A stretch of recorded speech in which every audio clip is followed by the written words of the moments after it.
আর আপনার দেশের ভিতরে যে সমস্ত সাংবাদিক আছে, দালাল শ্রেণীর সাংবাদিক আছে, সেই সমস্ত দালাল শ্রেণীর সাংবাদিক আপনার খুব দ্রুত রিয়েলাইজ করুন এবং তাদের পানিশমেন্ট দিন। তাদের পানিশমেন্ট দিলে যারা সৎ পেশার আছে, সৎ মানুষ আছে, যারা জার্নালিজম বুঝে, যারা রাজনীতি বুঝে, তারাই কিন্তু দেখবেন যে আপনার সাংবাদিকতায় চলে আসবে, তারাই সাংবাদিকতা নিয়ে কাজ করবে।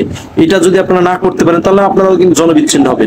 আর অন্যদিকে বলবো, আপনার যে সমস্ত সেলিব্রিটি ছিল, সেই সমস্ত সেলিব্রিটিরা আপনারা কেন দ্রুত গ্রেপ্তার করতে পারেন না? যে সমস্ত সেলিব্রিটিরা দেখেন, এই যে কৌশিক হোসেন তাপস, যে একটা ব্যান্ড দল চালাতো, সে হাজার হাজার কোটি টাকা, শত শত কোটি টাকা শেখ হাসিনাকে সাক্ষী রেখে শেখ হাসিনা ট্যাক্স দিয়ে ইনকাম করেছে।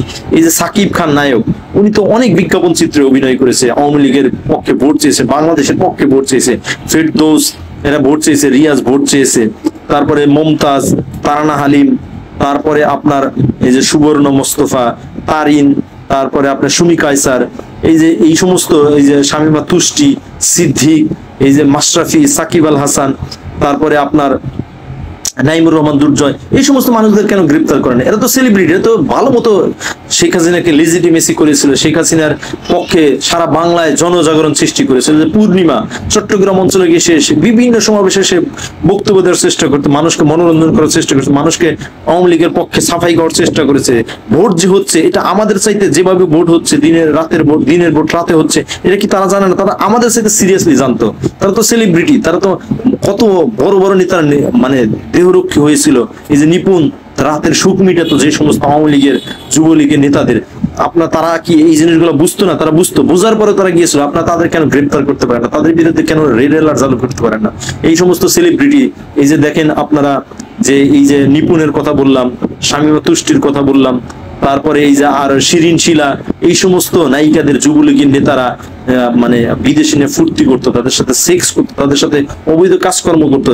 তারা কি আপনার কি ব্লুপ্রিন্ট, সরকারের ব্লুপ্রিন্ট গুলো জানতো না? জানতো, তাদের ভিতরে যদি মেট্রিক পাশের জ্ঞান থাকে তারা জানতো। কিন্তু আপনারা তাদের গ্রেপ্তার কেন করতেছেন না? তাদের সেলিব্রিটি হিসেবে কেন রাখতেছেন? আপনি সেলিব্রিটিদের মধ্যে একটা শুদ্ধাচার অভিযান চালান, ইন্টিগ্রিটি চর্চা নিয়ে আসেন, তাহলে দেখবেন যে পরবর্তী যারা সেলিব্রিটি হবে, যারা নায়ক নায়িকা হবে, যারা এই যে ক্রিকেটার হবে, ফুটবলার হবে, তারা দেখবেন যে চিন্তা করবে যে আমরা কার পক্ষে কাজ করতেছি, আমরা কিসের জন্য, জনগণের পক্ষে, জনগণ কি চায়, সেই জিনিসগুলো বুঝবে। সিদ্দিক তো বয়ান দিয়েছিল 80% মানুষ আওয়ামী লীগকে চায় না, তারপরও সে কেন সাপোর্ট করেছিল?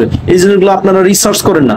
আমরা এই জিনিসগুলো রিসার্চ করেছিল, আমরা যে পরিমাণ জানতাম তার সাথে ঢের বেশি জানতাম। আমরা এই 2016 সাল থেকে বিভিন্ন আঙ্গিকে রূপক অ্যালিগরির মাধ্যমে এই সমস্ত জনগণের পক্ষে, মানে সরকারের বিপক্ষে কথাগুলো বলছি, আমরা বিভিন্ন অ্যালিগরিক্যাল কথাগুলো বলছি। তারা তো কোনো কথা বলে না। এই যে জাহিদ হাসান, কত বড় সেলিব্রিটি, চঞ্চল যদি কত বড় সেলিব্রিটি, আজিজুল হক এর কত বড় সেলিব্রিটি। আপনারা দেখেন এই সমস্ত সেলিব্রিটি কিভাবে বয়ান গাচ্ছে, আওয়ামী লীগের বয়ান গাচ্ছে, আওয়ামী লীগের বিভিন্ন চিত্রে অভিনয় করছে, বিভিন্ন ভাবে ভোট চেয়েছে।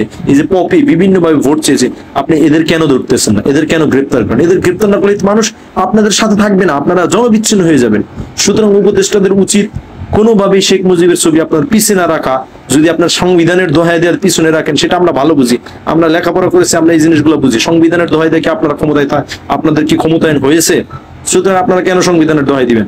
আপনারা বিপ্লবী সরকারের মতো আচরণ করবেন, আপনাদের সেই ধরনের ডিলিংস হবে।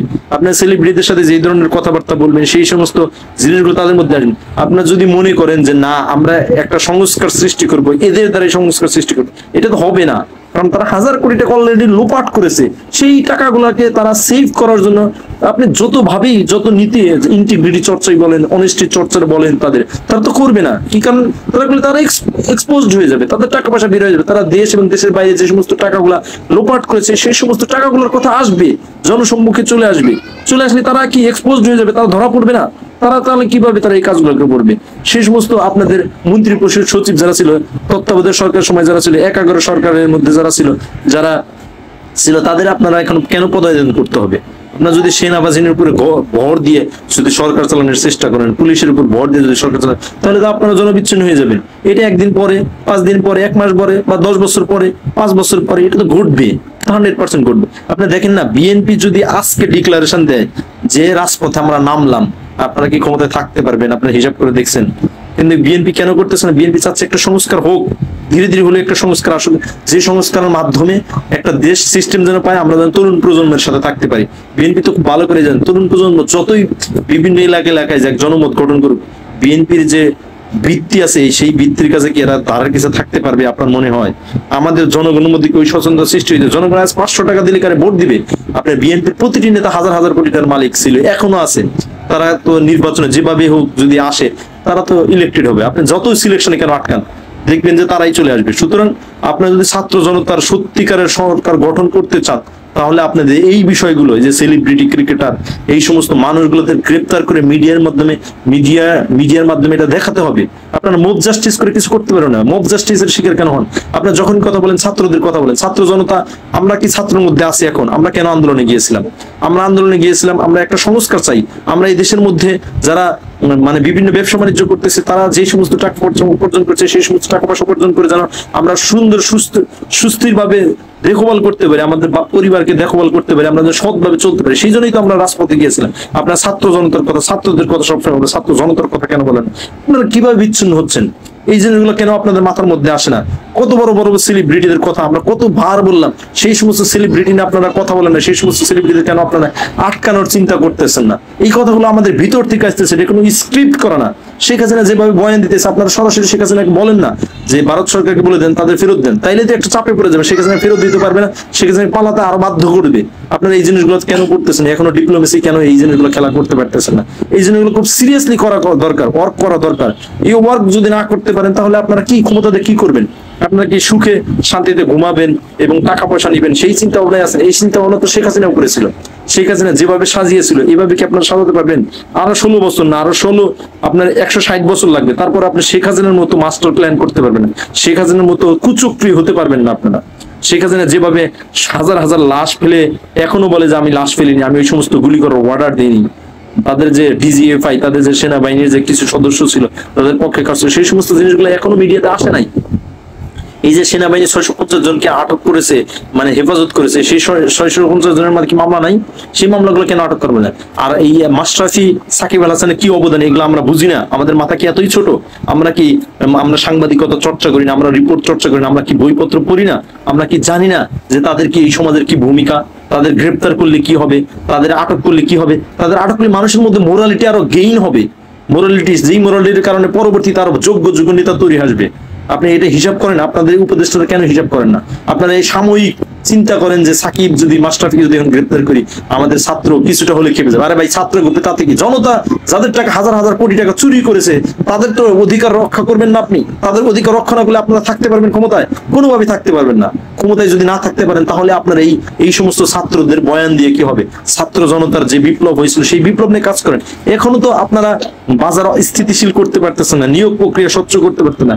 হাজার হাজার নিয়োগ যারা পূর্ববর্তীতে গেছে, সেই সমস্ত নিয়োগগুলো স্বচ্ছ তদন্ত করতে পারেন? তদন্ত করে কি আপনারাও দুদকের মতো সার্টিফিকেট দিয়ে দিবেন যে এখানে এরকম কিছু হয় নাই, আপনাদের স্বচ্ছতা আনার জন্য?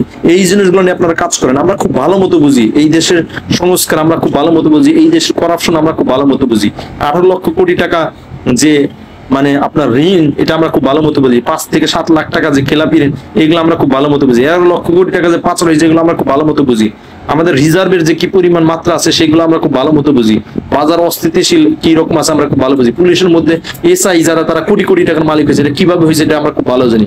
কিভাবে ঘুম হয়েছে এটা খুব আমরা ভালো মতো জানি। এই জিনিসগুলো নিয়ে যদি আপনারা ইমিডিয়েট অ্যাকশন না দিতে পারেন, স্ট্রাইডেন্ট অ্যাকশন না দিতে পারেন, স্ট্রিনজেন্ট ইফেক্ট যদি কাজ করাতে না পারেন, তাহলে আপনাদের ভিত্তি থাকবে না, আপনারা থাকতে পারবেন না।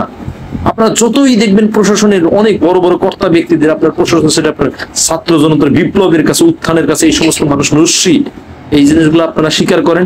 এই জিনিসগুলো স্বীকার করলেই দেখবেন যে আপনাদের যে লক্ষ্যে আপনারা সরকার গঠন করেছেন, আপনারা যে সমস্ত সংস্কার করার জন্য দেশের দায়িত্ব হাতে নিয়েছেন, সেই সমস্ত দায়িত্ব আপনারা যোগ্যভাবে পালিত করতে পারবেন এবং এই চকচকে দেশ হবে।